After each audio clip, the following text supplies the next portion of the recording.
Dr. Fay.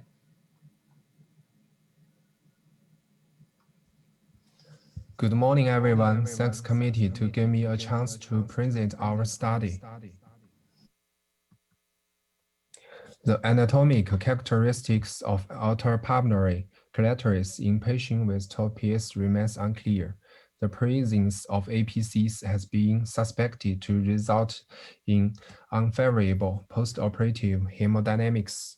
MDCT yield precise preoperative information regarding the detailed anatomy of the APCs with a marked decrease in the radiation exposure. To characteristics rise the anatomy of APCs in top PS and to investigate the influence of preoperative MDCT-derived APC density on the postoperative in-hospital course. This is our study design and population.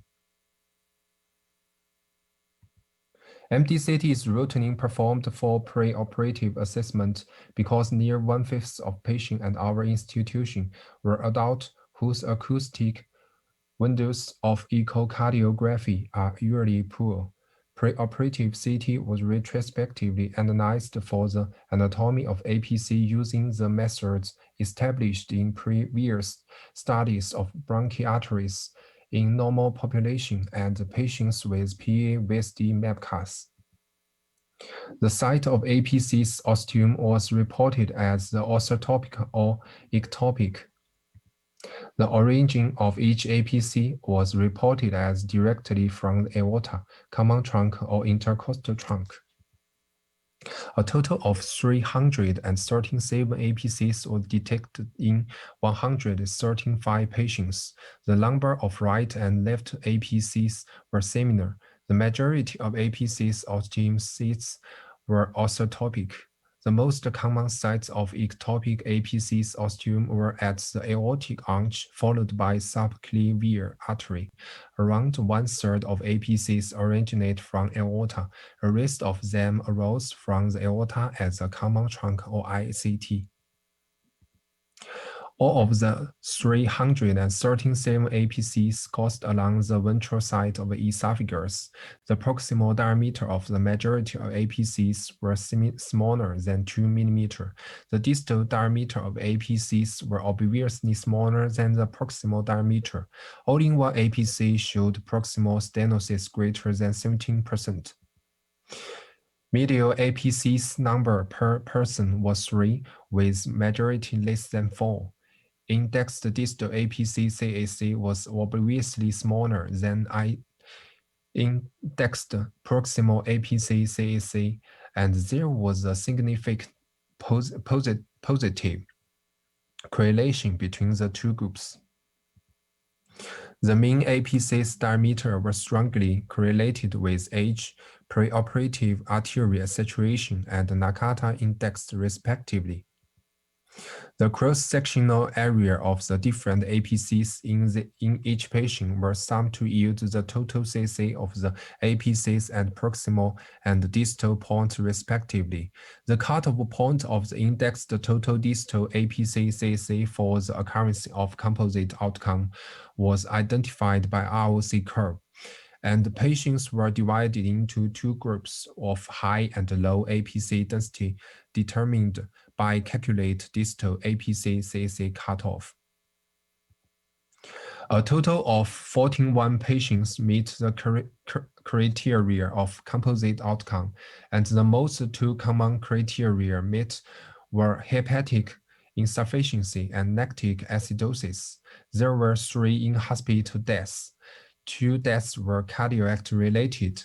The incidence of mortality of similar between the two groups. However, the occurrence of composite outcome were more common in high APCs density group. Patients with high APC density experienced complicated postoperative recovery requiring greater inotropic support, longer chest tube insertion, longer ICU duration, and overall hospital stay. The MAT variable analysis showed high APCs density at Nakata indexed as independent predictors for the composite outcome. In TOPIS, APCs are likely to be dilated bronchiarteries. Preoperative MDCT-derived APC density was important as Nakata indexed in predicting the occurrence of in-hospital composite outcome. Patients with significant APCs tend to experience complicated post-operative recovery. The APC CSA of 3.0 millimeter square per meter square may be considered as a threshold for risk stratification. Thank you for your attention.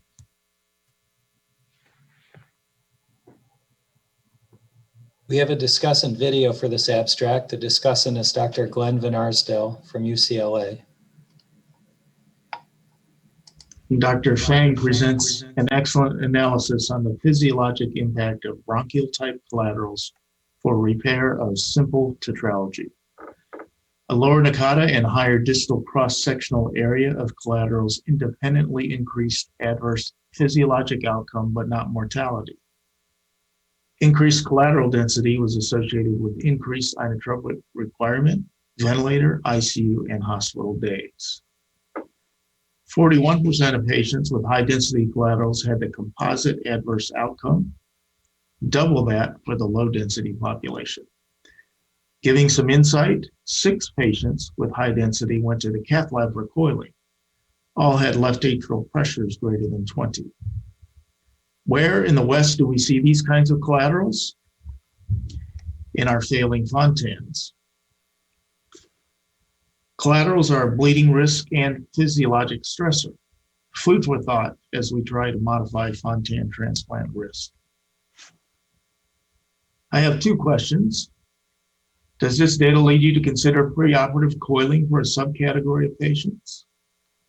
And patient size was associated with larger collaterals. Is that also true on an index basis, indicating there's physiologic consequences to waiting? As an aside, many of you work with Children's HeartLink. HeartLink, West China University, and SickKids partnered for many years. The senior author on this manuscript spent more than 2 years in Toronto, where we discovered a talented surgeon and phenomenal academic. My compliments to Children's HeartLink and Dr. Luo for the Hawkins CHSS manuscript. Dr. Fang, please turn on your camera and unmute your microphone. Okay. Now, let's go through some very relevant questions. One from Jim Twaddell is the following. Would you recommend that older patients undergoing tetralogy repair should have a preoperative cardiac catheterization to attempt to mitigate these potential problems? And do you have any evidence, any data that if you do that, then the postoperative course is more benign?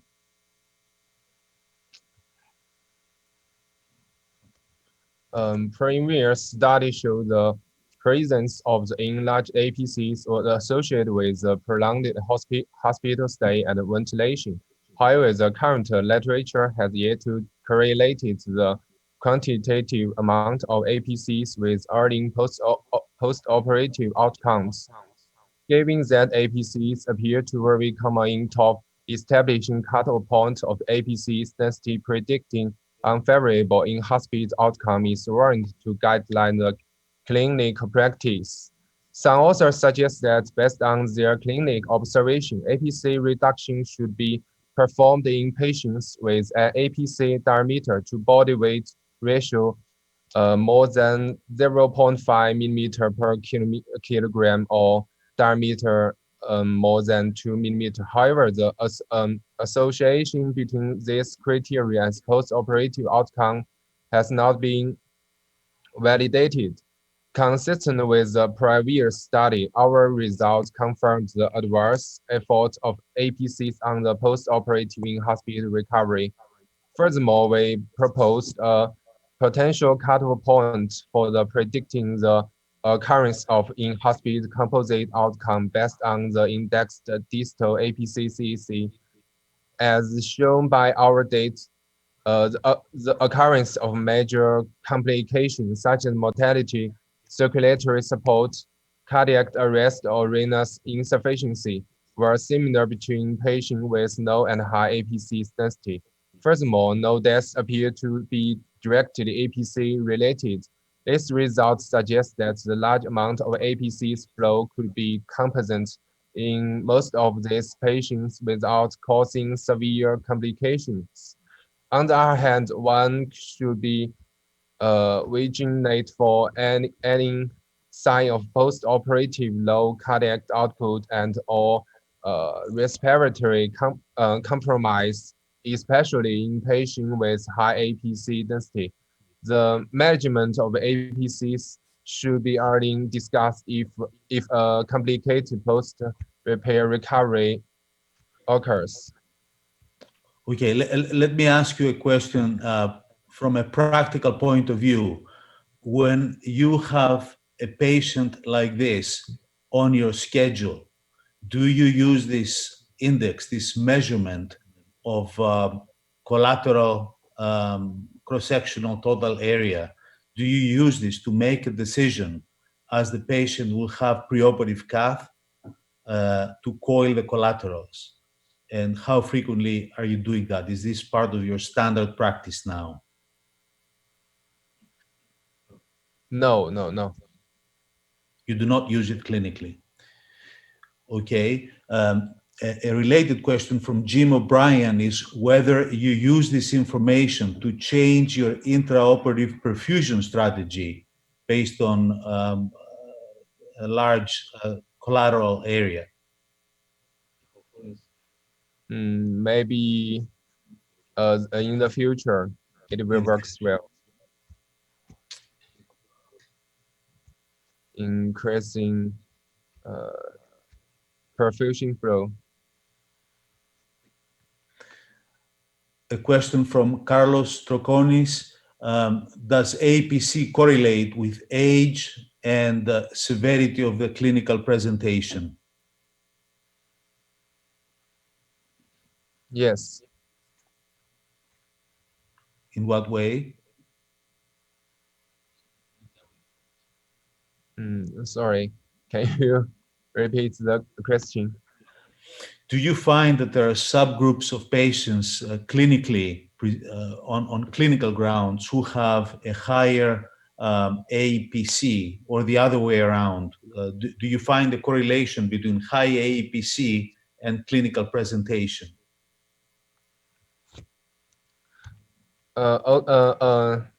Sorry. A total of 313 serum APCs were detected in 135 patients. The number of right and left APCs was similar. Similar. The majority of APCs site were orthotopic.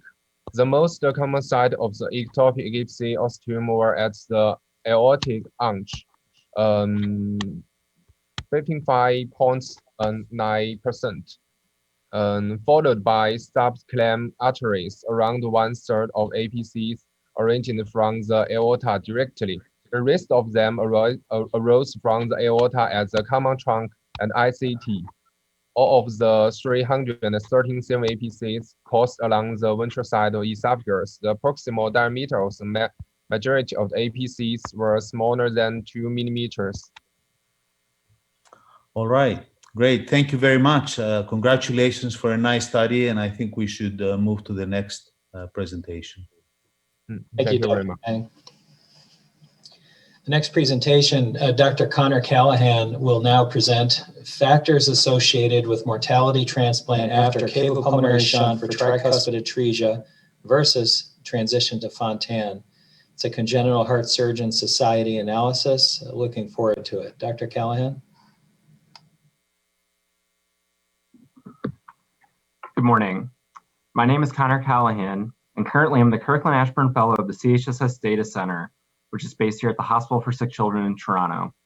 I'd like to start by thanking the program committee for the opportunity to present our work, as well as to my co-authors for their support in this project and all CHSS Data Center projects. We have no financial disclosures.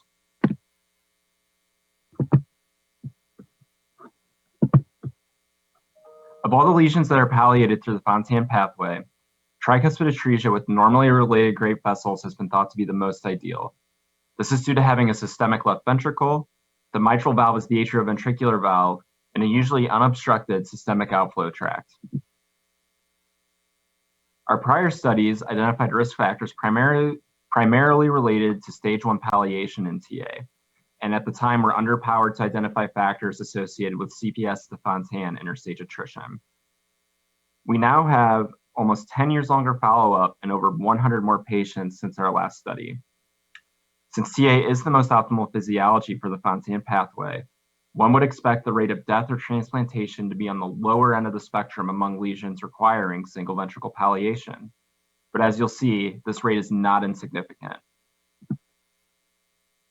With the prior background in mind, our two objectives are as shown. Number one is to determine factors associated with death or transplantation after cable pulmonary shunt without achieving Fontan completion. And number two is to determine the factors associated with Fontan completion after cable pulmonary shunts. To address the question of optimal Fontan pathway management, the CHSS assembled a TA cohort that has prospectively enrolled newborns with TA with normally related great vessels since 2000. These are the enrollment criteria, and of note, patients must have been less than 3 months of age at the time of their first admission to a CHSS institution. This is a very simple look of how our cohort looks today. While the pathway to time zero of CPS is much more complex than what is shown here, of the 417 patients enrolled as of May 1st of this year, 382 patients have undergone cable pulmonary shunts. Death or transplantation is a combined endpoint, and 17 of these 18 events were deaths, and 1 event was heart transplant. As you'll see, 310 patients have undergone Fontan completion, and the remaining 54 patients are alive without experiencing either endpoint. This chart shows the competing risks after time zero of CPS to 5 years postoperatively. As you'll see, at 5 years, 91% underwent Fontan completion, 5% died or underwent heart transplantation, and the remaining 4% are alive without transitioning to either of these two end states. On the subsequent slides, I'll be showing parametric multivariable hazard analyses for the death or transplantation limb of this competing risks and the Fontan completion limb of this competing risks. Interval surgical and catheter-based procedures were adjusted for as time-varying covariates in these subsequent analyses. This is a parametric multivariable hazard model for death or transplantation, again totaling 18 events. A positive estimate means the variable was associated with death or transplantation and is highlighted in yellow, while a negative estimate means the variable was associated with increased freedom from death or transplantation, which is shown in white. Notably, preoperative moderate or worse mitral valve regurgitation, concomitant PA banding at the time of CPS, post-CPS SVC intervention, and CPS takedown were all associated with death and transplantation. Finally, CPS in the more recent era was protective from death or transplantation. This is a parametric multivariable hazard model for Fontan completion, totaling 310 events.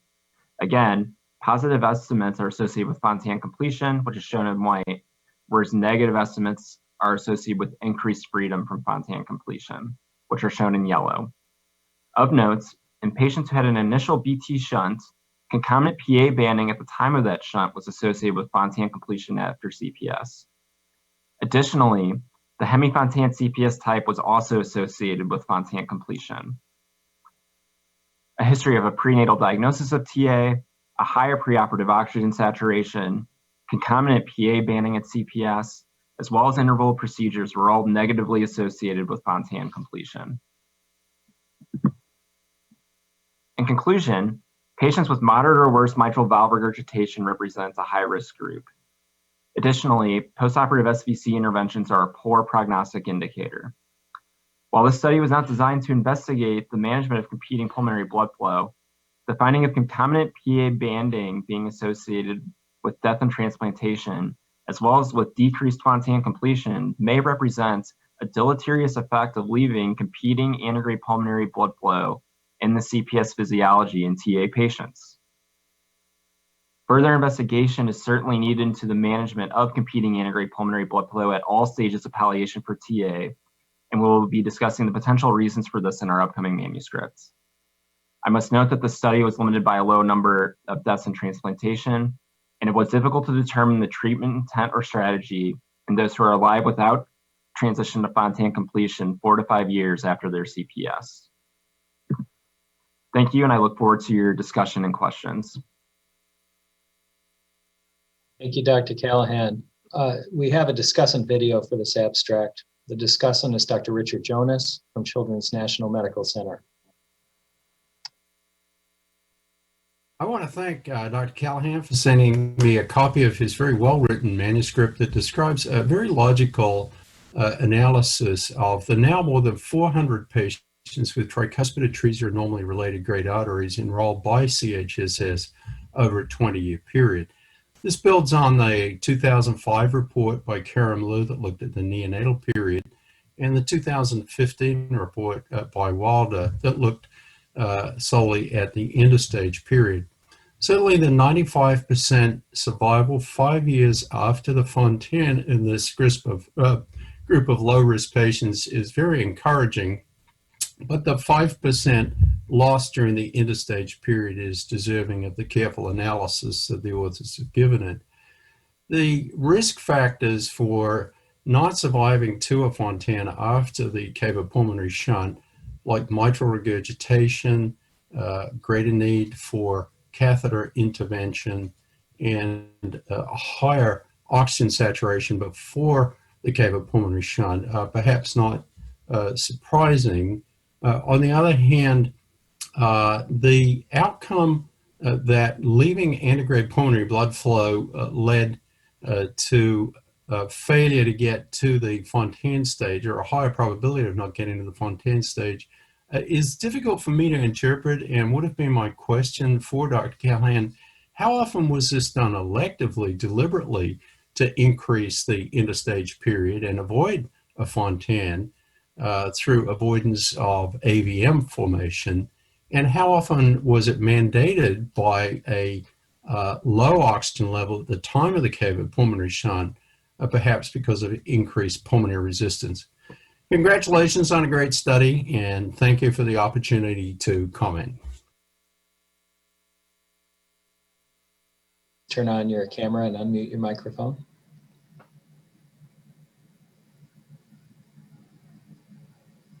Hello, can you hear me okay? Yes, Dr. Saras. All right. Here is first, let me start the question by asking you the small subset of patients to which also Richard was referring to, who had both a banding and a shunt. Were these done during the same procedure, or were these done sequentially? First, perhaps a band that became too tight and then a shunt, because it's a little difficult to understand the scenario under which you would have both a band and a shunt for these patients. Right, and so are you presuming to that finding with the Fontan completion? Mm-hmm. Yes. So that was focused on a set of patients where they required a shunt sort of in the neonatal period, and for one reason or another, they got a concomitant band. So that band was done at the same time. I don't really have a good explanation for that, but I certainly thought it was an interesting risk factor to include in the analysis to try to get a sense of the competing pulmonary blood flow. Our two previous papers, they sort of came to conflicting conclusions about it. And so the intent certainly wasn't to answer that question in the first stage, but yeah, I don't have a good answer as far as why both were done at the same time in that small set of patients. Mm-hmm. Jim Twaddell has a question. Were the patients that underwent banding exposed to increased pulmonary blood flow during the interstage period? Yeah, presumably yes. I know in some of the app notes I reviewed personally, I think it's there's certainly a range of antegrade flow they were exposed to. For example, there were probably 1 or 2 reports where the surgeon would mention, I tightened the band to, essentially have, quote, minimal antegrade flow, whatever that may mean. So certainly not all PA bands that were done at the time of Glenn were the same, but presumably all of them were exposed to some degree of antegrade flow. Mhm.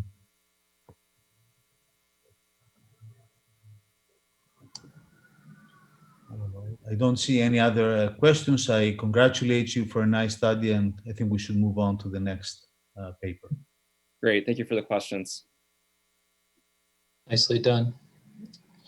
All right, our next abstract is presented by Dr. Philip Allen from Columbia University and is entitled Down Syndrome Patients Undergoing Cavopulmonary Connections Have Increased Mortality and Morbidity, a nationwide multi-institutional study. Dr. Allen. Hi, my name is Philip Allen. I'm a fourth-year medical student at Columbia University, and I'm going to be presenting Down syndrome patients undergoing cavopulmonary connections have increased mortality and morbidity, a nationwide multi-institutional study. I have no disclosures. So in terms of an introduction, trisomy 21 patients have well-established associations with congenital heart defects, including and especially atrioventricular septal defects. Furthermore, functional single ventricle defects, which includes unbalanced AVSDs, typically require staged surgical palliation that includes cavopulmonary connections, that is Glenn and Fontan procedures.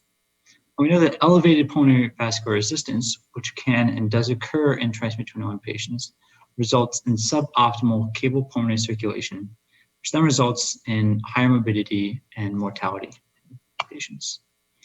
So the study aim was to assess in a nationwide multi-institutional cohort of cavopulmonary connection patients the impact of trisomy 21 on patient morbidity, patient mortality, and resource utilization. So in terms of materials and methods, we identified patients undergoing Fontan and Glenn procedures using ICD-9 and ICD-10 codes beginning in 2004 through 2019 in the administrative database PHYS, Pediatric Health Information System. We then stratified them by trisomy 21 status and performed univariate and multivariable analyses, as well as Tobit regression models to analyze accumulating data, because this allows for censoring of data or artificial truncation of data that happens with death of patients. So in terms of preoperative characteristics, I want to point out that trisomy 21 patients were older at time of Glenn and at time of Fontan. They're more likely to be less white than their counterparts. And trisomy 21 patients undergoing Fontan, but not Glenn, were more likely to have perioperative heart failure. We were interested in looking for reasons why trisomy 21 patients might be older, especially at time of Fontan, running if there's a difference in the time between Glenn and Fontan. So we identified patients who underwent Glenn and Fontan at the same hospital, and then did a Kaplan-Meier curve for the difference, and you can see that there's no difference in terms of the overlapping lines between trisomy 21 and non-trisomy 21 patients. There's no significant difference in timing from Glenn to Fontan in these patients. In terms of the postoperative outcomes, you can see that there's a greatly increased mortality in trisomy 21 patients in both Glenn and Fontan procedures. You can see Glenn, 19 versus 3%, and Fontan, 13 versus 1.4% inpatient mortality.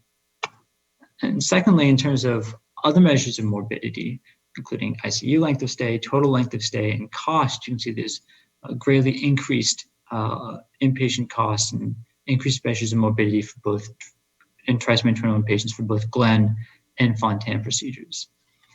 And then in terms of other secondary outcomes, postoperative outcomes you're looking at, you can see there's prolonged mechanical ventilation in trisomy 21 patients, as well as prolonged postoperative, increased postoperative infections in these patients. When we looked at the association between trisomy 21 and cavopulmonary connections in these patients, you can see that in terms of both univariate and multivariable odds ratios. There's a greater than 5.5 association for inpatient mortality with trisomy 21. You can see that there's increased associations in terms of length of stay, ICU length of stay on both univariate and multivariable analyses. The only exception to that rule is the ICU length of stay for Fontan is not quite statistically significant. Lastly, you can see the increased costs and increased variance of costs in terms of trisomy 21 patients in both Glenn and Fontan procedures. And we were also interested in looking at long-term outcomes in these patients. You can see in terms of Kaplan-Meier curve that there's an increased, there's increased inpatient mortality, but then there's increased mortality that continues for this 2-year period. You can see it's significant for this 2-year period, both in terms of Glenn and in terms of Fontan procedures. So you can see that there's a 2-year period where the patients continue to do worse after their procedure compared to their non-trisomy 21 counterparts. So in conclusion, trisomy 21 significantly increases inpatient risk-adjusted morbidity, mortality, and resource utilization following cable pulmonary connections. Trisomy 21 is associated with increased long-term mortality, especially in those 2 years immediately post-operation. And we hope that these multi-institutional data provide benchmark metrics to aid in preoperative assessment and counseling of patients and families. And in line with that, in terms of future directions, I think it's very important to identify risk factors for trisomy 21 patients using a clinical database. Fortunately, administrative databases don't have that enough granularity for that. And hand in hand with that is a clinical discussion of preoperative care for these patients that might be answered using a clinical database. And perhaps there are measures to treat this, such as maybe instead of doing univentricular repairs after the first stage of palliation, doing a biventricular repair, prophylactic tonsillectomy, adenoidectomy, but these are questions that may be better answered with a clinical database. And lastly, to integrate genetic and syndromic data into risk classifications, such as the STS scores. Here's a list of references. I think we'll open up the floor to questions. Thank you. Thank you, Dr. Allen. Very nicely presented. We have a discussant video for this abstract. The discussant is Dr. Chaki Elzain from Advocate Children's Hospital in Chicago.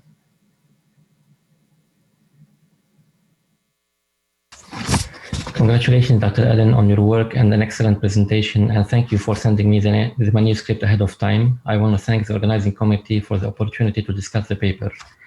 Dr. Allen and colleagues reviewed the pediatric health information system for patients with trisomy 21 who underwent cavopulmonary connection performed at over 50 US hospitals over a 15 years period. The prevalence of Glenn and Fontan were 1.5 and 0.8% respectively. Trisomy 21 patients have significantly increased unadjusted mortality, increased hospital length of stay and total hospitalization cost, and higher incidence of prolonged mechanical ventilation after both the Glenn and the Fontan. On multivariable regression analysis, trisomy 21 patient had 5.5-fold increase in mortality, with also higher long-term mortality compared to their peers, especially in the first 2 years after cavopulmonary collection. The study has the inherent limitation of being irretrospective in nature, and the fact that it is multi-centered makes it prone to inability to identify confounding variables that may affect the results, and identification of these patients based on administrative codes may have also missed some patients as well. In 2017, we reported our series of trisomy 21 patients who underwent the Fontan procedure over a 13 years period ending in 2012. The prevalence of trisomy 21 in our series was around 9%. Fenestration was used in 78% of the patients. Out of 10 patients who had their Fontan done, there was 1 takedown and 1 late death. There was need for longer mechanical ventilation and longer length of stay.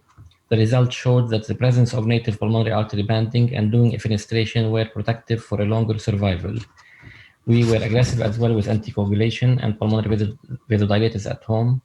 All patients were started on heparin immediately after surgery, and they were discharged home on Coumadin, aspirin, as well as pulmonary vasodilators. So I have a few questions for Dr. Allen. In your series, the prevalence of trisomy 21 was a little bit lower than our series, and it was higher in the Glenn patient, 1.5%, than in the Fontan patient, 0.8%. Do you know whether these are Glenn patients who are not candidate for Fontan or they did not reach the Fontan age yet? Do we know if there were trisomy 21 patients who were not candidate for Glenn? Do we know what anticoagulation this patient received? And is there a way we can look up the database for the underlying heart lesion and previous palliation that these patients had to try to dig into the reason why trisomy 21 patient had higher mortality? We know hypoventilation and elevated PVR is one of them. Again, congratulations for your work and an excellent presentation. Thank you. I may have missed the beginning of the question, but to address the administrative database side and the use of sort of preoperative characteristics and identifying more information about these patients, one of the problems or one of the benefits of using administrative data is that it's fairly codified and fairly concrete in the sense that these patients, we know that patients have trisomy 21. It's fairly straightforward in that sense. But in terms of looking at the previous surgeries, it's dependent on whether these surgeries happen at the same hospital, because it's all administrative based. And with that, we also lose some of the kind of granularity that comes with the clinical database. So that's why I think in some of the future directions I was talking about, why we need clinical database analysis, because we don't have information like things like cardiopulmonary bypass time, what sort of anticoagulation these patients were on. This is, in a way, using an administrative database is kind of looking at it from the 30,000 to 20,000 foot view. So unfortunately, we don't have that information, but I think it'd be very important moving forward to look at things like that. Well, that was, I think, a good answer to a complex question, because the data is not there in an administrative database. I would like to relay to you the question asked by several of our members regarding PA pressures, and I guess that you don't have that information. A surrogate variable, as raised by Dr. Anagnostopoulos, could be number of interstage catheterizations as a surrogate for suboptimal hemodynamics and the need to wait. Do you have any information along these lines? No, we don't. That's very interesting. A little bit hard to sort of get that, because this is, again, administrative data. It would have to be, you have to be looking at catheterizations that happen specifically at that hospital. And that's not something we looked at. We didn't really spend a lot of time looking at the, I guess, pre-procedural hospital visits. Partially because that tends to get very complicated when you start looking at through administrative data and the procedure codes for that. And secondly, it wasn't necessarily the aim of our study. But one thing we did do in terms of secondary analyses was we looked at stratifying these patients by pulmonary hypertension, because that is one of the diagnostic codes. But we saw similar rates for patients, looking specifically at the trisomy 21 patients, those with pulmonary hypertension kind of encoded as a diagnostic factor. So that didn't affect our the outcomes either. All right. There are many questions from the audience. This is a great study, but I think we must move on to the next presentation. I congratulate you. Thank you. Thank you. Thank you, Dr. Saras. Our next abstract is entitled Survival and Reintervention Following Elective versus Rescue Coronary Osteoplasty for Congenital Heart Disease. This multi-center study is being presented by Junko Kobayashi from the Hospital for Sick Children in Toronto. Dr. Kobayashi. Thank you very much for the great opportunity to show our data in this session. I have nothing to disclose. Obstruction of coronary ostium in children is rare, but life-threatening, and it is mainly caused by congenital coronary malformation and complication of congenital heart surgery. Coronary osteoplasty is the only viable reconstruction method in smaller children to restore antegrade coronary flow. However, it is technically challenging, and survival is influenced by multiple factors. The purpose of the study is 1. To analyze survival and reintervention rates and identify predictors for poor outcomes in children. 2. To analyze the outcomes with special interest on the mode of the intervention, which is elective versus rescue osteoplasty. We defined rescue osteoplasty as a coronary osteoplasty as the urgent surgery for hemodynamic instability or the salvage procedure for the complication of coronary artery during the congenital heart surgery. The methods are shown in this slide. We reviewed all of the open heart surgery at the Hospital for Sick Children between January 2000 and March 2019, and 63 patients who underwent coronary osteoplasty were identified. Patient characteristics and the outcomes were analyzed. Predictors for the mortality and coronary reintervention were analyzed. Regarding the methods for the statistics, freedom from death were analyzed using Kaplan-Meier analysis and the log rank test. The cumulative incidence rate of reintervention were analyzed using competing risk models. Risk factor analysis was done with univariable analysis, then significant variables were included in multivariable analysis. Patient characteristics are shown here. The median age was 241 days, and median body weight was 10.2 kg. Preoperative ECMO was needed in 14.3% of the patients. As a diagnosis, 36.5% had TGA, 19% had AAOCA, and 25.4% had supraaortic stenosis.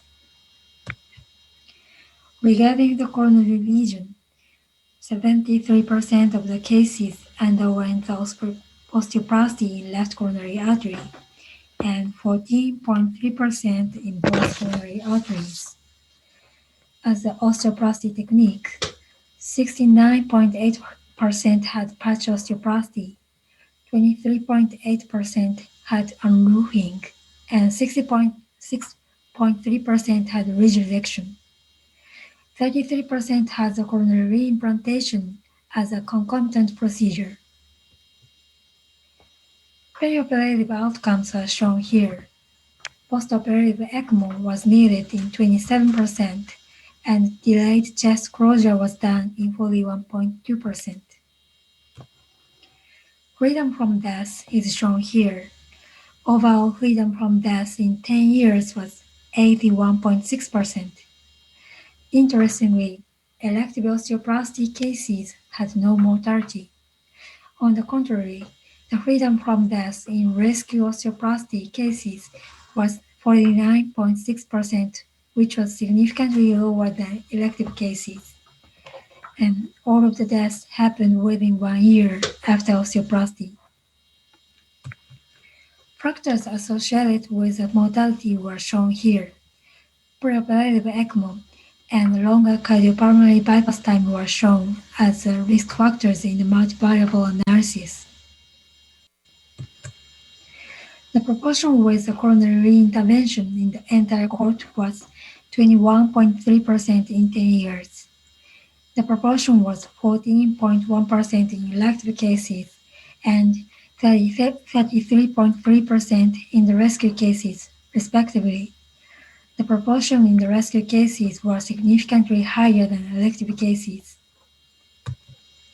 As the factors associated with coronary reintervention, invariable analysis showed preoperative ECMO and rescue osteoplasty were statistically significant. However, there was no difference in multivariable analysis. Lastly, we focused on coronary event to osteoplasty time in the rescue group, which reflects the degree of myocardial ischemia. There was no statistical difference of the time between survivors and non-survivors, and between survivors with or without coronary reintervention. In summary, Elective osteoplasty provided excellent survival with an acceptable reintervention rate. The need for rescue osteoplasty is associated with low survival and high reintervention rates. This may be related to the limited time for decision-making and/or difficult probability recognition of coronary stenosis in this population, resulting in irreversible myocardial ischemia. Event-to-surgery time in the rescue group did not affect the mortality and coronary reintervention. In conclusion, although some rescue procedures are unavoidable, well-planned and potential elective intervention may yield a better survival and lower coronary reintervention. Thank you for your attention. Great. Thank you. Dr. Kobayashi, please turn on your microphone and on your camera, and unmute your microphone. I think, George, we can open up the floor to questions. Just one quick question. I know at the Hospital for Sick Children, the capacity to do intraoperative assessment of coronary anatomy is quite well developed. Was there any correlation to the efficacy of establishing coronary flow in the operating room with long-term outcomes?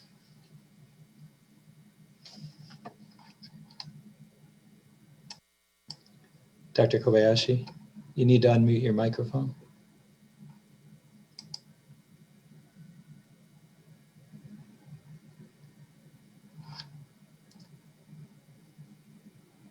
Dr. Kobayashi, are you able to hear us? You need to unmute your microphone, please. You hear me now? Yes, we can. Thank you. Yeah, thank you. So thank you for your question. So actually, we haven't checked the coronary flow in OR yet.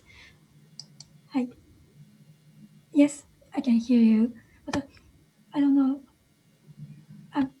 Sounds like there might be some echo.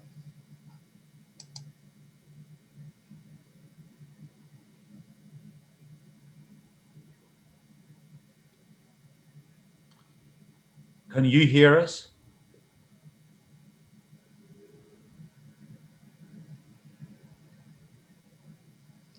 You're muted again, it appears.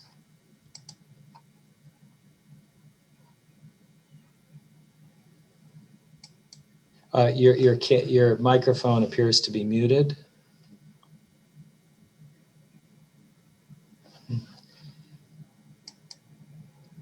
Well, maybe we'll be able to circle back for some of the questions. It seems like we have a technical problem with the sound. Mm-hmm. Are you able to hear me now? No. Can you hear Okay. us? No.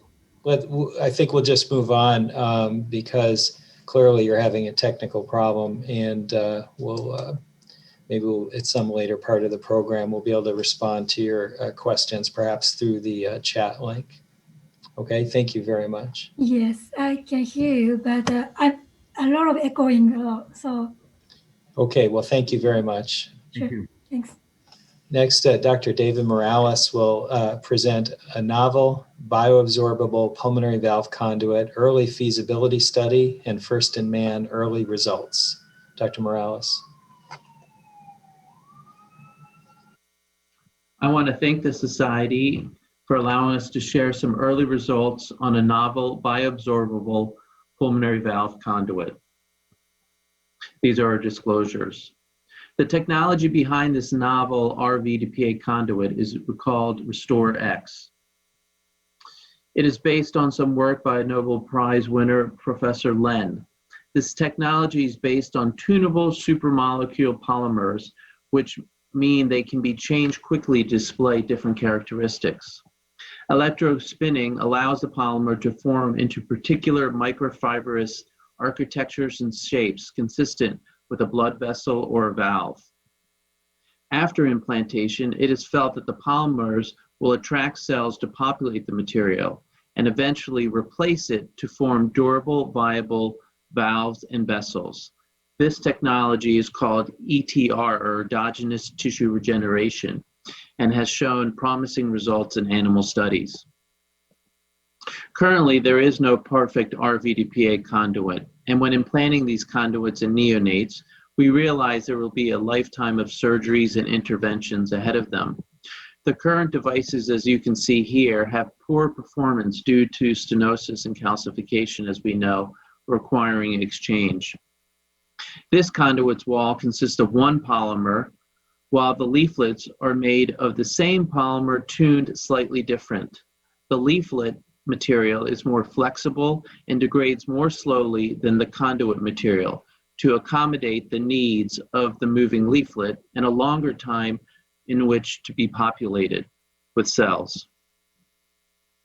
The Explore-1 trial was a non-US trial consisting of 12 patients. This also included the first-in-man use. As you can see, this was used in Hungary, Poland, and Malaysia. The average age of patients was approximately 7 years old. It was used, the conduits used were 16 and 18 millimeter conduits and were used in different types of environments, including native RVOTs as well as for conduit exchange. As you can see here, there were no reoperations over the 3 years, but there was significant insufficiency of the conduit. 75% of the cohort had significant insufficiency by 3 years, and over 50% by a year. The diameters of the conduits remained stable. There was no calcification and no dilatation. As you can see here, there was a slight increase in stenosis, but still very mild stenosis at 3 years. What we learned from Explore-1 is that we had to do something about the insufficiency. So this technology has the advantage that these polymers are tunable, which means that they can be manipulated to change their characteristics or their properties. Because of the insufficiency, the leaflet's polymer was changed or tuned to be thicker and more durable with a slower degradation process, but remained flexible for movement. Once this was done, we tried the Explore-2 trial started, which was a US exploratory trial of only 6 patients in 4 centers. In this trial, only the 18 millimeter conduit was used, and it was used mostly as a conduit exchange, but in a Ross in 2 patients. Here, we did see one explant or exchange of the conduit at 12 months. This was in a patient who was known to have an inflammatory process, an autoimmune process. The patient also had tubular sclerosis and has had difficulty with different conduits. Having said that, what was most important is that there was no significant insufficiency at 12 months. And again, in the Explore-1, there had been over 50% at 12 months. Again, there was a stable diameter, no calcifications, and no dilatation. And unlike the Explore-1, we did not see any signs of stenosis at a year. So in summary, this is the first ever clinical trial with this technology, this restorative pulmonary valve conduit, and it was done in 18 patients, which I think shows more than enough for clinical proof of concept. There were good procedural and clinical outcomes. It was quite promising that there was very little reintervention or reoperation. The conduit diameter was quite stable, perhaps showing signs of healing since at 3 years it remained stable. However, this will require further study. Most important, the company was able to tune these polymers in order to address problems with performance. Between the Explore-1 and the Explore-2, they changed the polymers so that we could get rid of the insufficiency. I think the ability for the company to efficiently change the performance or the polymers in response to what we see clinically makes this very unique technology.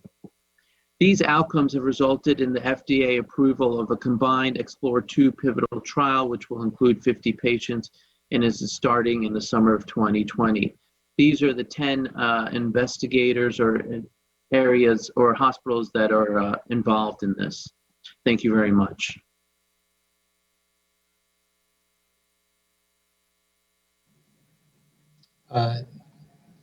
Thank you. Dr. Morales, could you please turn on your camera and unmute your microphone, as I can see you have. Dr. Saras? David, congratulations for a nice study, the nice presentation. We hope this will work, of course. We need a conduit. The data is encouraging, but out to about a year now only. So a lot remains to be seen. There are many questions from the audience. One from Peter Gruber is, do you have evidence about what kinds of cells populate this conduit and the valve leaflets from explant data? Do you probably do have explant data from animal studies, I imagine. Yeah. So I want to be clear that I am representing a lot of different people who've been involved with this technology for a while. I was not involved in the animal studies, but there are several animal studies demonstrating that in fact the appropriate cells are going back into the conduit and repopulating it.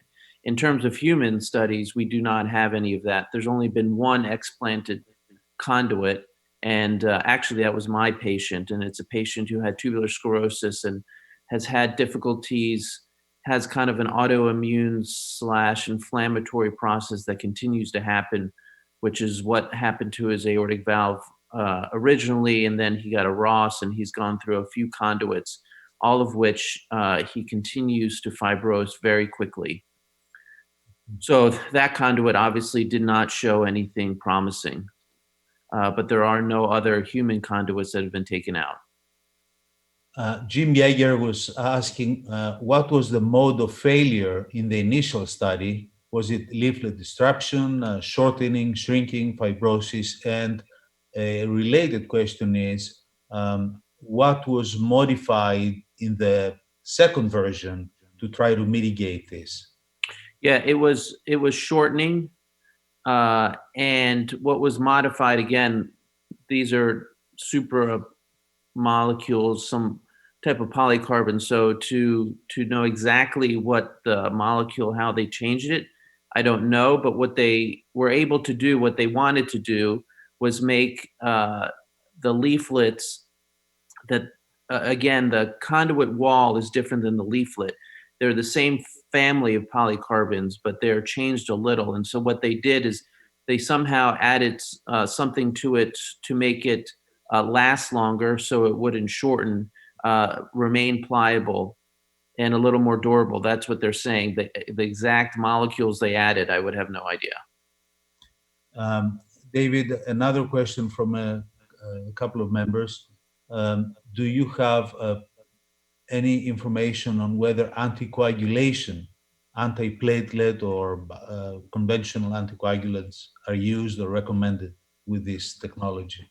We haven't. I put my patient on aspirin, but the patients do not require anticoagulation with this conduit.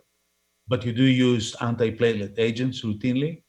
Not routinely. Again, we've only, in the US, we only put in 6, so there was nothing routine about it. The company is not requiring any anticoagulation. And as far as I know, in Europe and in Asia, they did not use it. Again, these are very preliminary results and exploratory. I thought it was worth sharing.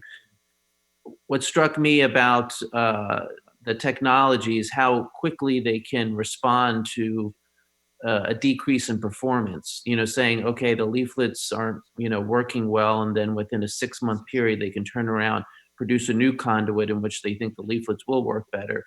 And they were able to produce that, at least in these conduits that we saw for a year. I thought that was very, unique, and which is why I wanted to become involved with exploring more about the conduit.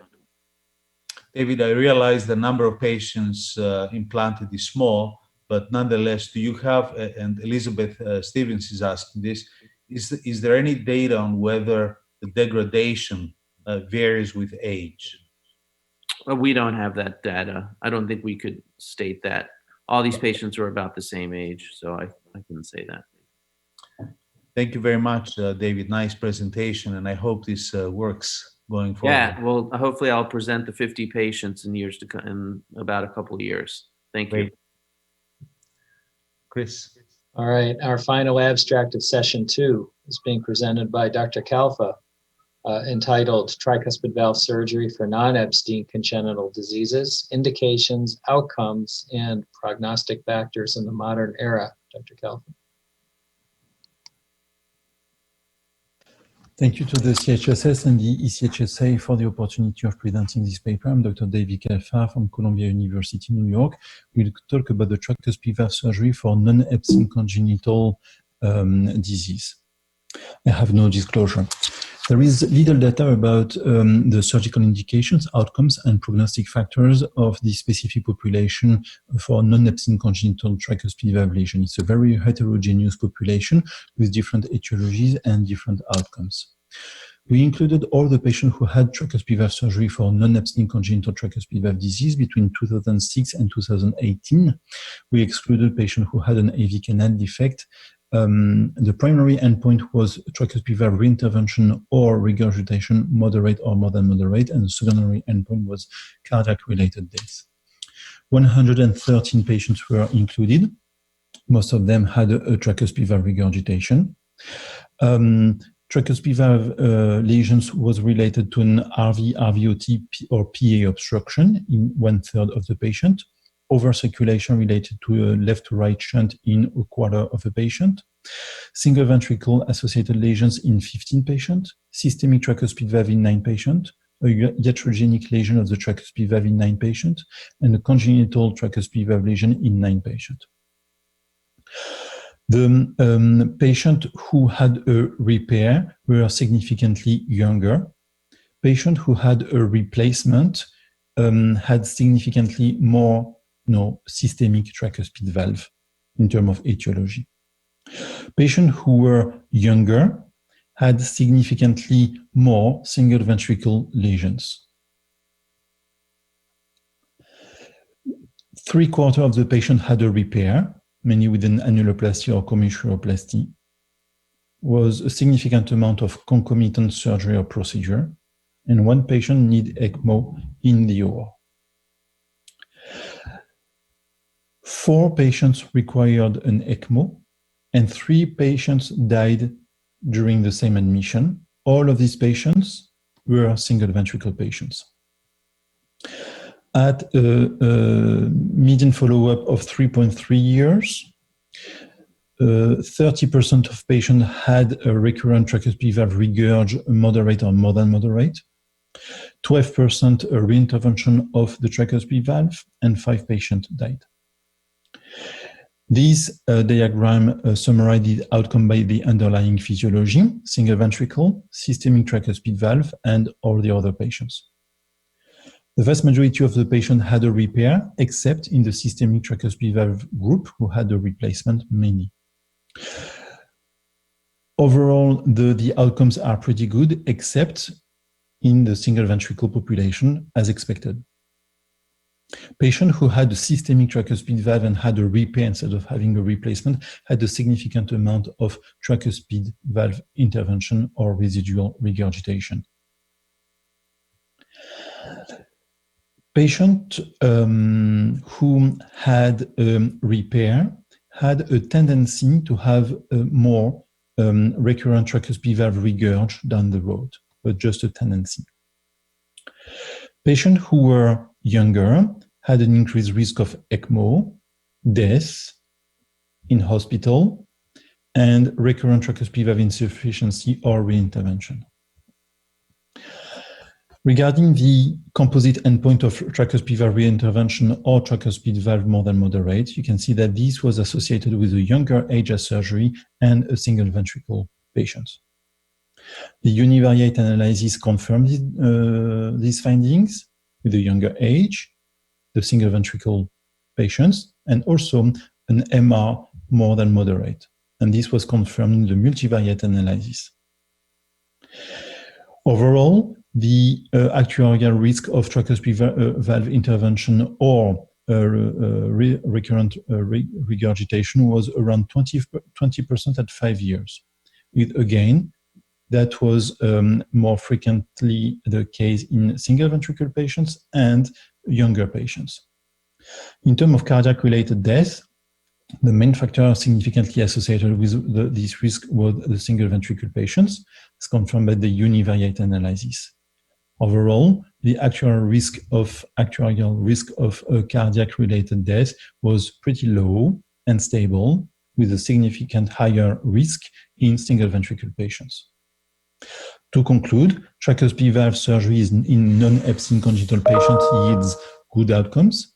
Single ventricle associated tricuspid valve disease is an independent risk factor for tricuspid valve reintervention or regurg moderate or more than moderate. Single ventricle associated tricuspid valve disease and younger age at surgery are associated with a significantly higher risk of reintervention, regurgitation, or death.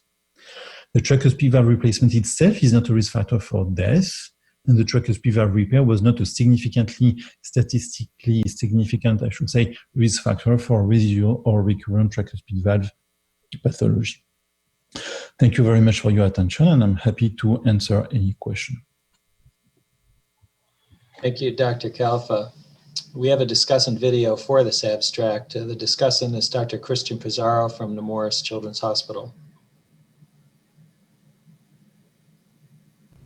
Christian Pizarro, cardiothoracic surgeon at Nemours Cardiac Center, Alfred DuPont Hospital Children, discussing characteristics or outcomes of patient undergoing surgical repair non-Epstein's congenital tricuspid valve disease by Dr. Calfa, Blitzer, and colleagues from Columbia University. I'd like to congratulate the authors on an excellent presentation and a very challenging group of patients. This cohort includes a very diverse anatomic substrate and broad age range with almost two distinct patient populations. The overall outcomes were very good, with the cardiac-related death were less than 5%, and younger patients had a higher incidence of ECMO and mortality prior to discharge, as well as tricuspid regurgitation greater than moderate during the follow-up, and a higher incidence of tricuspid valve reinterventions at 5 years, as well as cardiac-related death. Particularly concerning is the fact that patients with single ventricle had a 15% mortality at 5 years. Based on this data, it seems that significant right ventricular dysfunction greater than moderate was present in about 25% of these patients. How do you think that the presence of right ventricular dysfunction influenced the durability of the repair itself, for example, the use of an annuloplasty, and the decision to replace the valve? Similarly, although annual dilatation is a common mechanism for central tricuspid regurgitation, only 44% of patients receive an annuloplasty. What is the criteria to perform this type of intervention, and how could this influence the durability of the repair itself? Analysis of predictors of tricuspid valve reinterventions included age, weight, mitral regurgitation, and single ventricle physiology. Although the overall cumulative incidence of reintervention at 5 years was 21%, this reached 34% in the younger patient group and 37% in single ventricles. Do you think that these patients could have benefited from an early intervention, or should the valve just be replaced? Dr. Calfa and Blitzer have stated important facts and a number of important questions. It is apparent that this analysis could facilitate our understanding of this complex yet understudied issue. Congratulations on an excellent presentation. Dr. Calfa, could you unmute your microphone and turn on your camera? Thank you. So to answer to the question of Dr. Pizarro, the first question was about the RV dysfunction. So overall, and he was also asking about the indication. So overall, we favor the tricuspid valve repair over the tricuspid valve replacement, except for the population of CCTGA, congenitally corrected TGA, a patient who have a systemic tricuspid valve, because we know from previous data from the literature and from the data that this patient with systemic tricuspid valve but who have a repair actually need either a repair or a replacement down the road. So, but this population put apart, our strategy is really to favor the repair. What is the impact of an RV dysfunction on our indication for a repair? it doesn't have actually an impact. It's not because a patient has a significant RV dysfunction that we would lean towards a replacement. So that is to answer to the first question. The second question was about the single ventricle population who has significant TR. In this population, should we move forward and treat more aggressively this patient with having an early lower threshold to intervene? Yes, probably. The timing of the tricuspid valve repair in this single ventricle population it varies between, the vast majority of them were operated at the time of the Glen or after the Glen. Okay. David, this is a very nice study. In fact, you managed to put together 3 reports into one, because these are 3 different, very different patient populations. And I think discussion will be facilitated by perhaps in the interest of time, just focusing on perhaps one of these populations. In the biventricular patients, there are many questions from the audience. Have you included patients with tetralogy of Fallot who come back, let's say, for pulmonary valve replacement, and they have TR based on RV dilatation? And what has been approach for the Yes, absolutely. So you're completely right, George. We really put together these different populations because we wanted to have a an overall picture of what's going on with this tricuspid valve in the congenital population. But these systemic tricuspid valve, single ventricle, and biventricle group with the valve in the right position are different. So to answer your question, yes, we included the patients who had Fallot and a tricuspid valve regurgitation. And actually, so we clustered and put together this patient in the group of tricuspid valve regurg related to any obstruction on the RVOT tract, right? So in the RV or in the RVOT, or have a pulmonary atresia or pulmonary stenosis. So the patient that you're talking about are put in this group. So in this group, the tricuspid valve regurg is mainly related to 2 things. Number 1, as you said, the tricuspid annular dilation, and number 2, also the fact that the septal leaflet of the tricuspid valve can be stuck on the VSD patch. So what we usually do in this patient is again repair. We almost never replace these valves. This repair can be challenging actually technically, because sometimes it can be quite difficult to delaminate, if I can say that, the septal leaflet from the VSD patch. But this is something which can be done, and then we can also augment this septal leaflet using a patch if needed, in addition to the annuloplasty or any type of commissuroplasty. Luca Brisella was asking if in the repair cohort you stratified the rate of recurrence by technique, ring, no ring, and so forth. Yes, we did, and no difference, Luca. We looked into it. And we actually looked into it specifically in the group of single ventricle patients because they are very challenging. And there was no basically difference in terms of outcome if we stratified by the type of repair that we used to do. So as Hani Najm asked, is there a type of repair that's faring better than others? Not really. We were not able to identify that. It's really, it's not a one technique fit all, I would say, right? It's really case by case. And as usual in the world of valve repairs, it's really based on the assessment of each specific valve that we have to offer to each patient the adequate type of repair. And a question from Glenn Van Artsel. Do you have specific data on biologic tricuspid valve replacement under 10 years of age?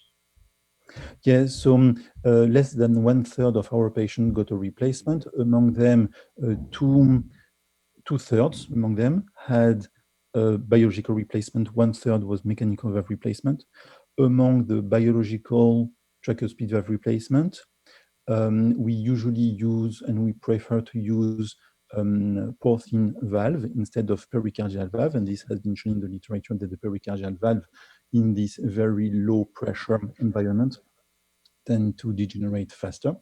And so our data, and we didn't show that here, but our data confirm that the porcine biological valve give better outcomes compared to pericardial bioprosthesis in the tricuspid position. And one last question, David. In single ventricle patients, this is from Oktay Korun. In single ventricle patients, at what stage was the tricuspid valve repair performed? Was it before or concomitant with the Glenn, or at what stage was it done? Yeah. So the two most frequent stages in terms of timing was number one between stage 2 and stage 3, and number 2 at the time of the Glenn, at the time of the stage 2. All right. Thank you very much. Congratulations, David. Nice presentation. Thank you very much. Chris. Thank you all for a very nice session. I think we'll move on. Well, thanks everyone for your participation in our first 2 scientific sessions.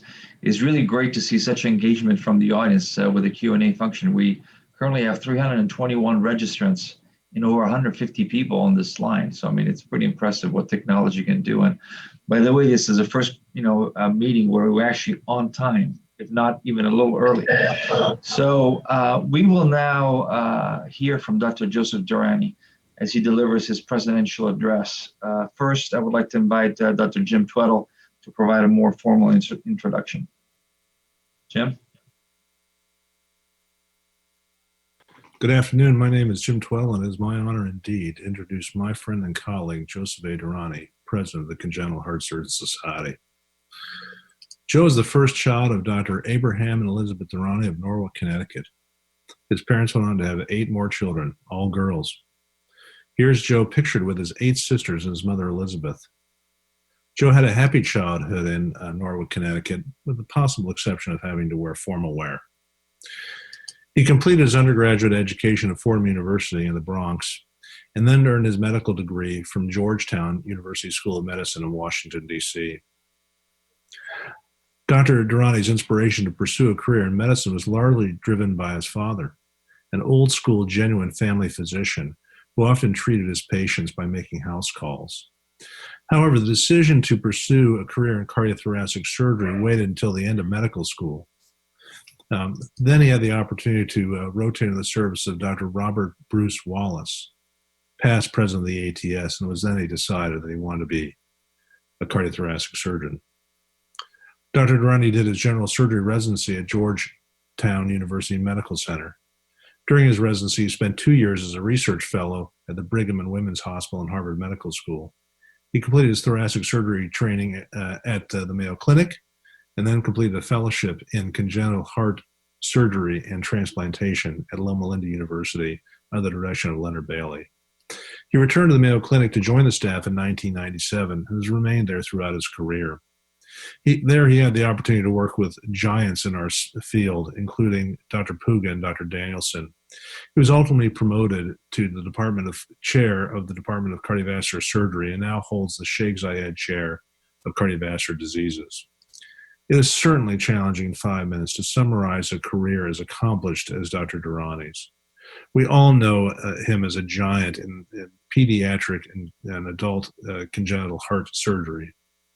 He is a world leader in the care of Epstein's anomaly and hypertrophic cardiomyopathy. He has a diverse research portfolio, including innovative valve repair techniques, heart failure therapy, and stem cell therapy. He has over 550 peer-reviewed publications and has given countless lectures. And he's not just the president of the Congenital Heart Surgeons Society, but also the Society of Thoracic Surgeons, and will be the next chair of the American Board of Thoracic Surgery. Quite a list of accomplishments. Dr. Durrani has been deeply involved with humanitarian outreach activities in Asia and South America and has made more than 20 trips to those countries over the past 2 decades. In addition, he served as medical director of his favorite charity, the Children's Heart Link, for over 20 years. Dr. Durrani and his wife, Anne, who is a nurse, have been married for over 28 years and have 3 children, Michael, 26, Grace, 23, and Patrick, 21. Joe explains that he and Anne tell their children the same thing that he tells young surgeons. Find your purpose and passion in life. Do what you love to do, and you will be great at it. There is always room at the top. Joe loves spending time with Anne and the children. He enjoys cars. He loves shoes. He collects pins and prosthetic heart valves. He loves to play golf. We've played golf together, and we've actually had the opportunity to play music together in the Baby Blues Sound Consortium. Our most recent performance was in Washington, D.C. at Blues Alley in February of this year, before we learned about Zoom meetings and COVID. Indeed, Joe has led the response to COVID, the COVID epidemic in our specialty. He has spearheaded multiple publications that provide guidance for the care of our patients, safe resumption of surgery, and residency training during the pandemic. During this time, he has led not just our society, but also the Society of Thoracic Surgeons, and has navigated the tasks vital to our professional societies, how to hold meetings and fulfill the essential missions, including the exchange of ideas and advancing our specialty. Really has risen to the challenge of these very challenging times. So, ladies and gentlemen, please join me in welcoming Joseph A. Durrani, President of the Congenital Heart Surgeons Society.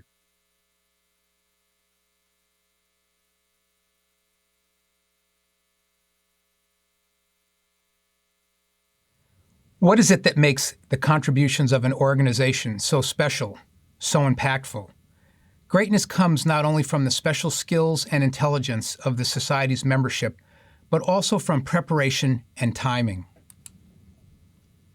In the words of Dr. James Kirkland, it is the intersection of the timing of a unique opportunity with the vision, skill, and preparation of the individuals involved that translates into a unique contribution. For the intentions of this address, purposeful legacy building will focus on the challenges that face our specialty today and the opportunities for CHSS to contribute by seeking and finding innovative solutions to confront the problems at hand. By effectively confronting the challenges of today, we will build a legacy for tackling the issues of tomorrow. In the earliest era of congenital heart surgery, progress and legacy was defined mostly by, quote, new operations. Today, I believe our opportunities focus more on innovations in processes. Process innovations can be defined as novel methods to improve outcomes, maximize efficiency, or decrease cost. Challenges facing our specialty today include 1, strategies for using big data for quality improvement initiatives in a culture of public reporting and competition between institutions. 2, maintaining fiscal responsibility in one of the costliest specialties.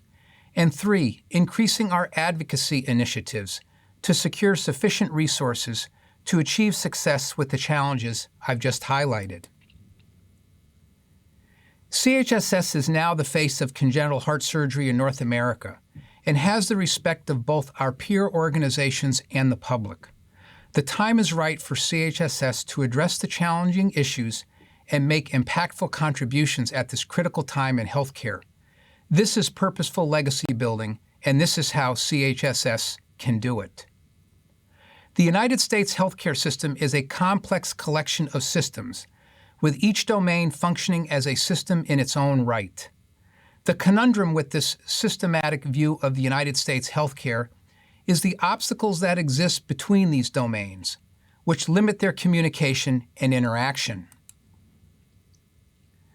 Reconfiguring these interfaces is beyond the scope of this presentation, but suffice it to say, a successful reconfiguration would inevitably assign a critical role to the healthcare providers since we sit at the nexus of all of the domains. As surgeon providers, we will focus on a few key areas within this complex system as it relates to congenital heart surgery and identify opportunities where we can proactively make a difference and contribute to what I believe would be CHSS purposeful legacy building. Fortunately, quality assessment and improvement and clinical research in congenital heart surgery have been key areas of emphasis since the earliest era of CHSS, when Dr. John Kirkland recognized that small anecdotal experiences presented at informal meetings would not satisfy scientific scrutiny, and so he began the CHSS Data Center in 1984, the home of multi-institutional prospective inception cohort studies using advanced statistical methods.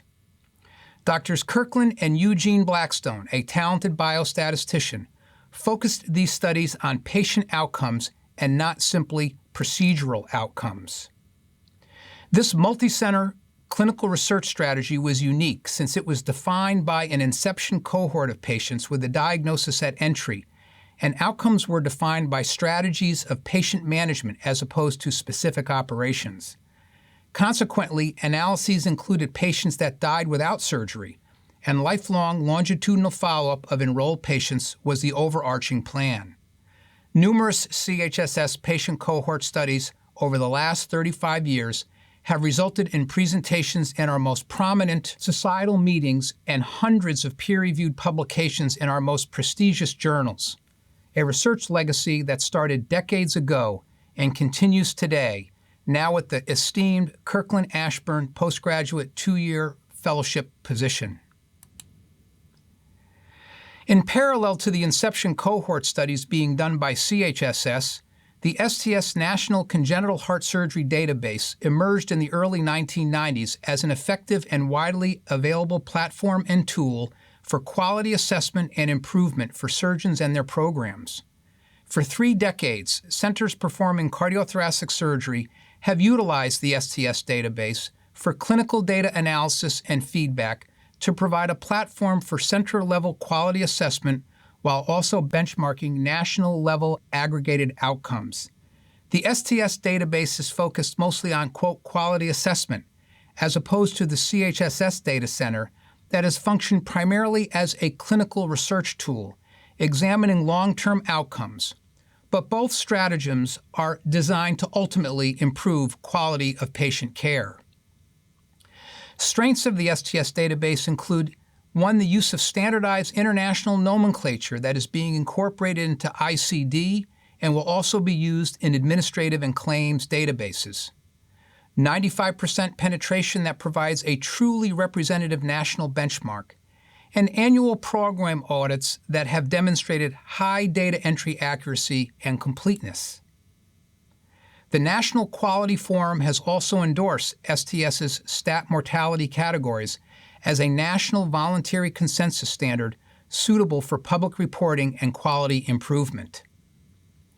The STS database's expanded measurement portfolio now includes mortality risk models, incorporating procedure by age group pairings, as well as individual patient factors of age, weight, prematurity, chromosomal and syndromic abnormalities, and non-cardiac anatomic abnormalities, comorbidities, and preoperative factors such as mechanical circulatory support. These comprehensive data sets and advanced analytics have been validated with a remarkably high C statistic of 0.86.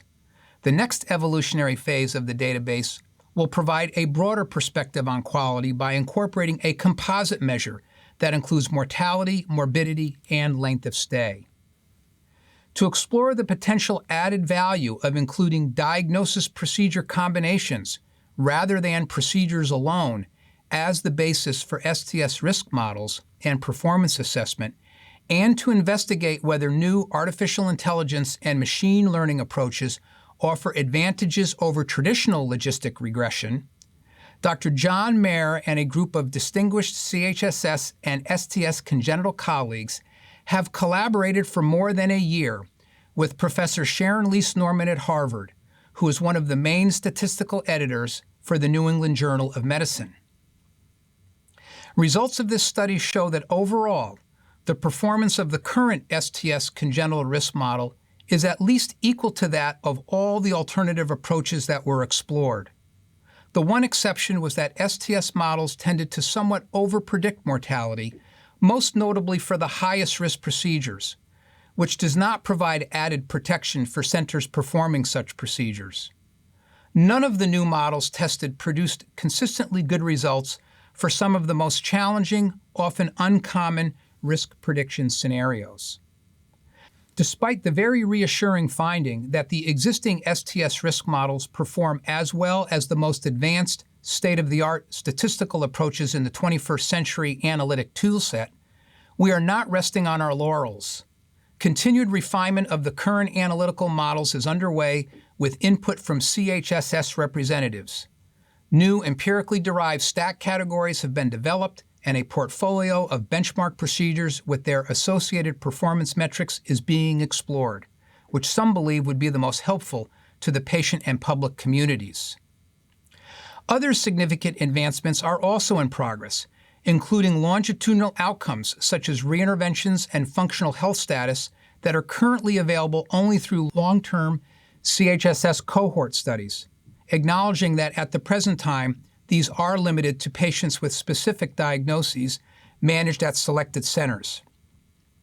Integration of the National Death Index data into the STS database will also facilitate documentation of long-term survival. Patient-level socioeconomic indicators will be incorporated, and this will facilitate our understanding of associations of these factors with outcomes, potentially disparities in care, and opportunities for improvement. Finally, the STS Artificial Intelligence and Machine Learning Working Group that includes CHSS representation will continue to explore how these new analytic approaches may be useful for very specific, particularly challenging applications in congenital heart surgery. All of these quality assessment and improvements and enhancing clinical research represent society collaborations and legacy-building opportunities for CHSS. Let's switch gears and address a controversial topic of significance: public reporting. Despite documented validity of STS data acquisition and analysis, some surgeons have been disgruntled with public reporting methods due to concerns that characterizing center-level performance with a star rating system oversimplifies a complex phenomenon. The STS reached out to the CHSS for guidance on this controversial issue. Results from a CHSS survey regarding these concerns led to a decision to defer the use of star ratings in congenital public reporting. However, it is important to acknowledge that these ratings were statistically completely appropriate and that the 1- and 3-star designations were synonymous with and statistically identical to, quote, worse than or better than expected classifications used by virtually every other credible performance rating program in healthcare. The current approach is to present outcomes data and statistical inferences to stakeholders, including the public at large, with comprehensive, understandable explanations in the language of a layman. The public, on the other hand, has been dissatisfied with, quote, difficult to interpret website displays of complex data that reflect program outcomes. At the same time, many in the surgical community expressed concern that overall center-level performance was described with a single star rating, which oversimplified a complex phenomenon. Despite these seemingly conflicting concerns, CHSS believes it is our ethical responsibility to public report in order to assess and ultimately improve care of patients, show whether program outcomes are consistent with an inference that they are safe and competent, and provide the public with program outcome metrics based on data that have been uniformly collected and analyzed using the best available risk models that are calibrated and periodically updated using contemporary aggregate data sets from all participating centers, while program-level analysis is tailored to reflect each center's unique case mix. And finally, provide patients and families with information that will be helpful to them in making important decisions about their child's care. The understanding that you are going to report your program's results is an impetus to identify and fix festering problems. For example, stimulating your hospital to invest in additional resources, new equipment, additional staff, dedicated ICU, dedicated anesthesia, etc. People from other healthcare domains will unavoidably grade us by using whatever metrics are available, irrespective of accuracy and whether it's misleading. So, it's in our best interest to ensure that the public has access to verifiable data analytics, and the current and evolving ST methodologies serve as that validated reference point. Finally, CHSS collaboration with patient advocacy groups, for example, Conquering Congenital Heart Disease, Adult Congenital Heart Association, Children's Heart Foundation, Mended Hearts, and so on, should be sensibly and sensitively handled so the medical profession understands what information is most helpful to the public. For example, reporting benchmark procedure outcomes and presentation of information in a clear and understandable way. Continued modifications of the STS website with CHSS guidance is underway, so we meet the requests and expectations of the public and the medical profession. This is yet another important legacy-building opportunity for CHSS to collaborate with STS and refine these important issues. Regionalized care has been a controversial and sensitive subject, but let's be honest with a truthful self-assessment. The literature has confirmed a somewhat complex yet indisputable real inverse relationship between case volume and outcome in pediatric heart surgery. And there are numerous congenital heart surgery programs in the United States with wide variability in practices, care delivery, and outcomes. And based upon multiple models, it has been postulated that a regionalized model of care of some sort would improve the overall quality of congenital heart surgery care in the United States. The end result would be optimally placed hospitals or programs so that each would perform approximately 300 cases per year while minimizing the travel burden for patients and families. Science has demonstrated more evidence for regionalization, and this strategy would achieve improved quality and outcomes for each individual program. One impetus for regionalization stems from the negative press in newspapers and national media that reported poor program outcomes. The theme of concerns pinpointed wide variability in care delivery models, best practices, and mortality and complication rates that exceeded national norms. Not surprisingly, most of the programs of concern were lower volume with challenges related to resources, ancillary services, and staffing models. The suggestion of a critical volume of 300 cases annually comes from multiple European studies that documented an inverse relationship between case volume and mortality that appears to be even more significant as case complexity increases. This presumption is also supported by publicly reported STS data where a median annual volume of 300 cases per year was associated with an adjusted mortality rate of less than 2% compared to a mortality rate of greater than 4% when the median annual volume of 100 cases per year. These are the bare and simple facts. One of the most powerful impacts of high volume is familiarity with the entire clinical picture. With this comes the ability to anticipate potential problems, recognize challenges early, and implement effective strategies to mitigate complications. Larger volume centers have this professional depth amongst nursing and allied health staff, where smaller centers do not. These improved outcomes at higher volume programs also reflect an infrastructure with a critical mass of other workforces, for example, anesthesia, critical care, radiology, pediatric surgery, gastroenterology, nephrology, neurology, and so on. In addition, there is also a need for readily available ancillary services, for example, the emergency room, imaging, laboratory medicine, pharmacy, etc. This comprehensive infrastructure results in an efficient hospital system that runs 24/7, 365 days a year, a model that cannot be easily reproduced and maintained in low-volume programs.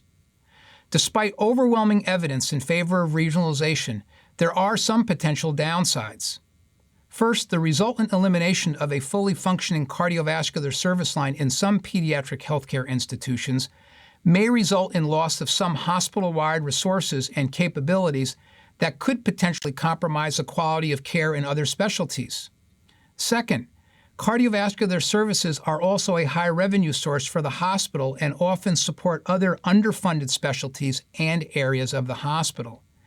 And finally, additional and understandable concerns driving resistance to regionalization include job loss and institutional loss of prestige.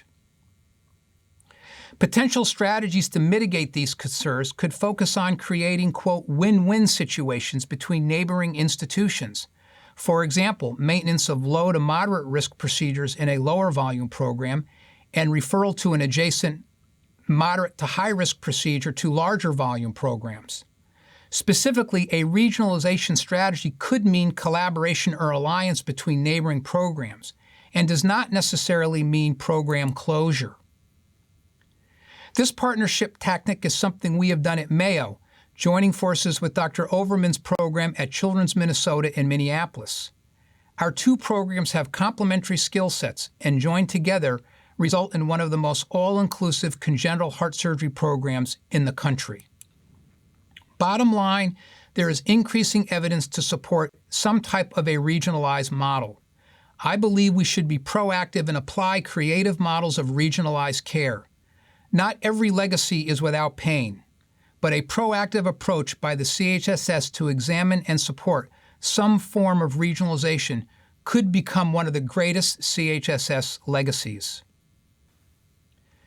It would set a powerful example in the healthcare industry, instill confidence in our medical colleagues and the public, and most importantly, it would improve quality and outcomes. And in the long run, it would also decrease costs in this expensive, resource-intense specialty that involves complex, multidisciplinary care. Talk about legacy and impact. Clearly, one of our greatest challenges today is the cost of doing business.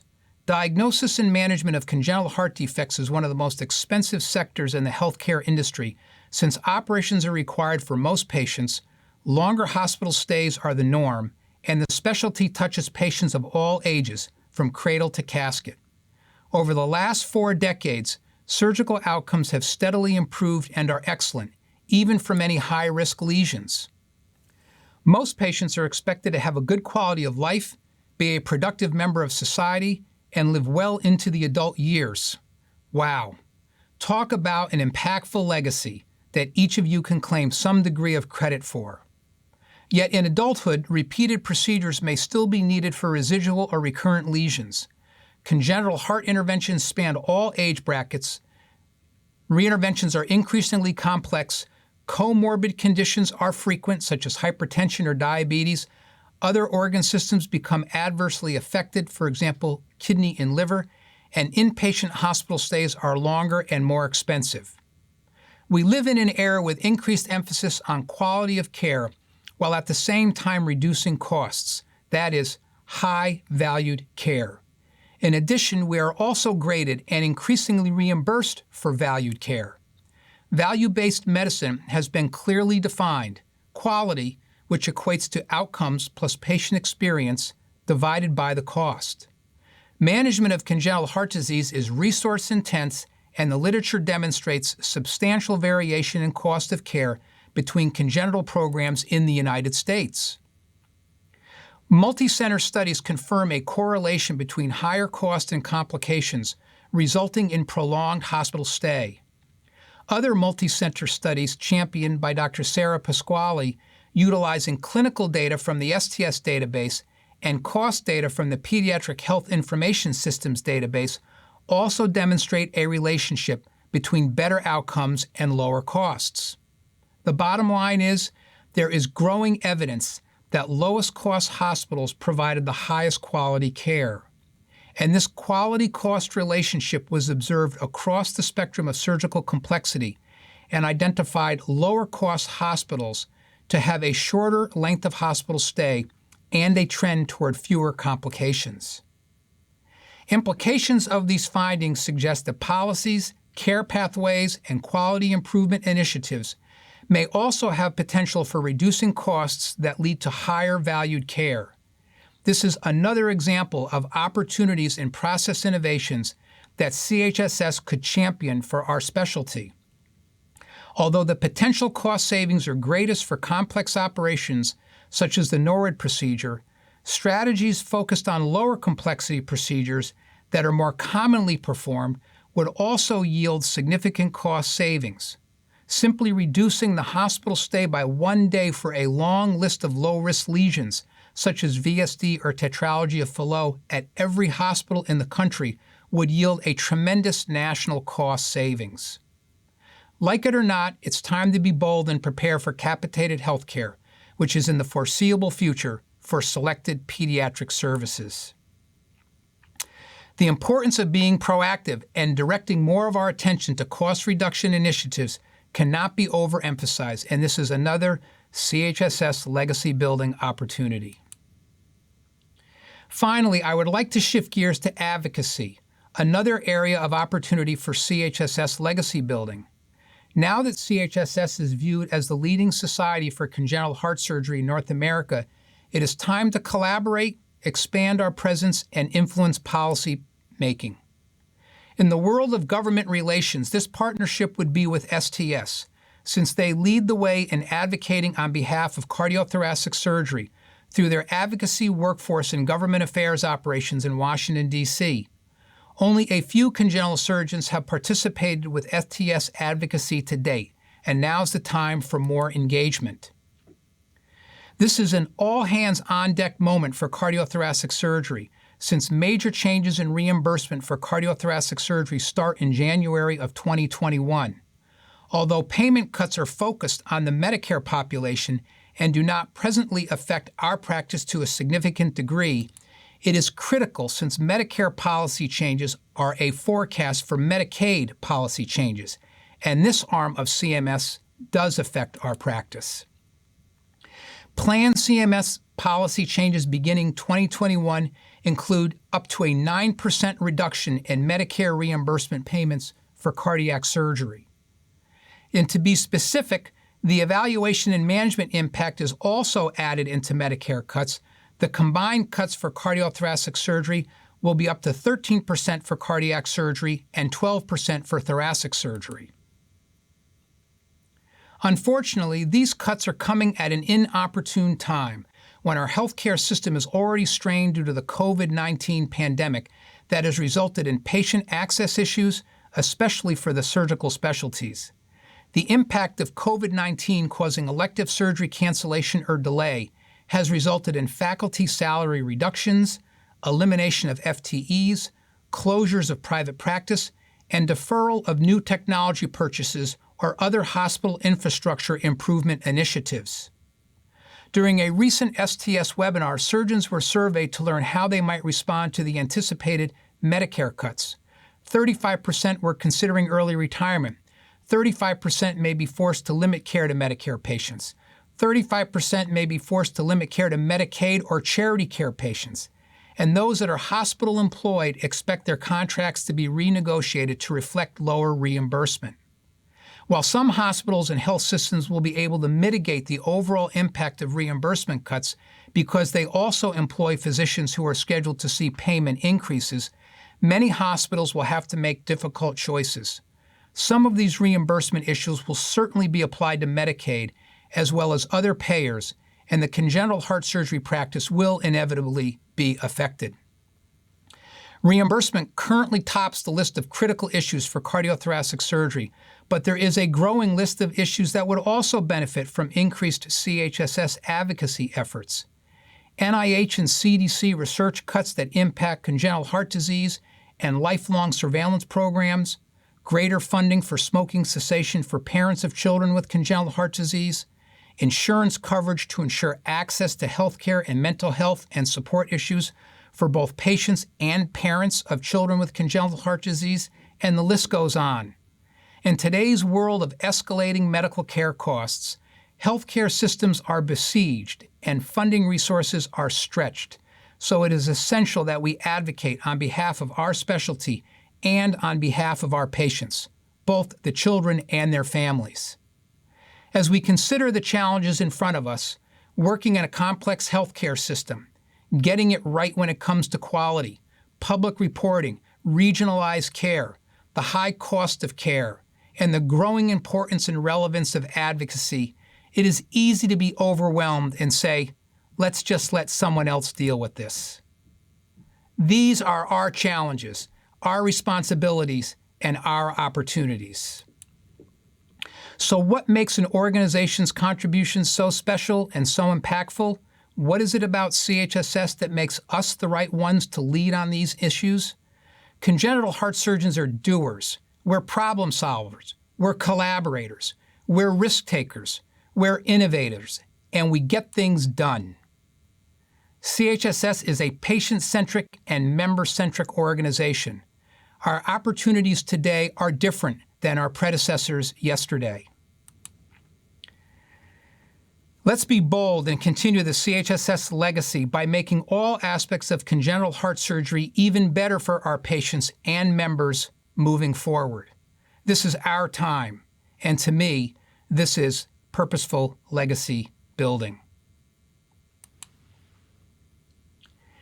I'd like to close with my favorite poem written almost 100 years ago by Miss Will Allen Dromgoole, titled The Bridge Builder. Imagine you, as a CHSS member, to be the old man in the poem, and the fellow pilgrim or pilgrims to be our patients.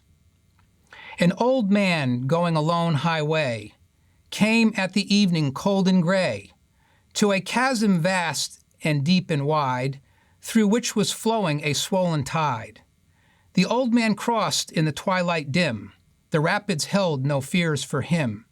But he turned when safe on the other side and built a bridge to span the tide. "Old man," cried a fellow pilgrim near, "you're wasting your time in building here. Your journey will end with the closing day. You never again will pass this way. You have crossed the chasm deep and wide. Why build you this bridge at even tide?" The builder lifted old Gray his head. "Good friend, in the path I have come," he said. "There follows after me today a youth whose feet must pass this way. This stream, which has been a naught to me, to that fair youth may a pitfall be. He too must cross in the twilight dim. Good friend, I am building this bridge for him."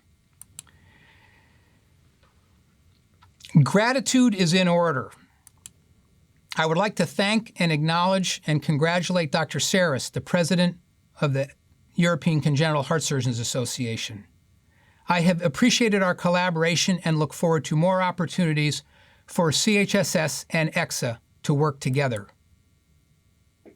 The CHSS administrative team has been awesome, conscientious, organized, and always providing great suggestions and unwavering support to the Executive Committee and the CHSS membership. A sincere thank you also to my colleagues on the CHSS Executive Committee and to my many colleagues and friends in the CHS membership. I have had many mentors and role models throughout my life, some inspirational and motivating, some have taught me the craft of surgery, some have taught me basic science research, and some have taught me clinical research. And some have provided support and guidance to me throughout my career. A special thank you to Dr. Marshall Jacobs, who has been a much appreciated confidant and sounding board for me in my leadership roles. Marshall, your energy and enthusiasm for the CHSS and our specialty is awe-inspiring. A sincere thank you to my operating team at Mayo Clinic and my longtime secretary, Rhonda Brinks, and nurse practitioner, Lucinda Strutz. I've been blessed with an incredible family. My parents were my greatest inspiration growing up. The loving and encouraging support of my 8 incredible sisters has also been motivating and inspiring. And finally, to my family, 3 amazing children. Michael, a financial analyst at Wells Fargo in Chicago. Grace, who is in commercial design and architecture in Denver. And Patrick, who is a senior at the University of Minnesota, also studying business and finance. And finally, to Anne, my amazing wife and soulmate for 28 years and devoted mother of our children. I love you more than you know. Thank you sincerely for your endless support, love, and understanding over the years. It has been my highest honor and privilege to serve this great society that has already had tremendous impact. CHSS is the face of congenital heart surgery, and our opportunities are enormous, and they are hard. However, when things get hard, our performance gets better. CHSS is our platform to make this specialty better for our patients tomorrow. Let's do it.